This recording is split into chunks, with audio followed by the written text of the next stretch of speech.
Hello दोस्तों, आज हम देखेंगे बीजगणितीय समस्याएं यानी कि अलजेब्रिक प्रॉब्लम्स।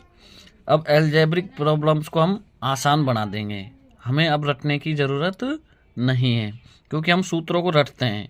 आज हम बनाना सीखेंगे। जैसे for example a plus B का होल स्क्वायर। अब हम इसको रटते हैं a square plus 2ab plus B square. हमें इसे रटने की ज़रूरत नहीं है। अब हम इसे खुद ही बनाना सीखेंगे। देखिए कैसे बनाते हैं। यानी कि किसी भी संख्या या चरों का स्क्वायर होता है, उसका मतलब ये होता है कि वो संख्या कितनी बार गुना है, 2 बार गुना है। यानी कि a प्लस बी गुणा a प्लस बी, यानी कि ये संख्या 2 बार गुना है, यानी कि इसका स्क्वायर। देखिए ध्यान देना, गौर करना इस पर। हम पहले a को मल्टीप्लाई करेंगे, फिर b को करेंगे। लेकिन अगर पहले a को करेंगे तो a को a से भी करना होगा और a को b से भी करना होगा।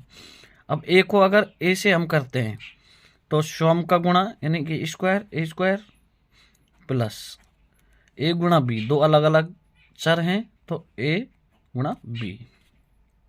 गुणा का चिन्ह को हम शो नहीं करते हैं, इसलिए ए बी।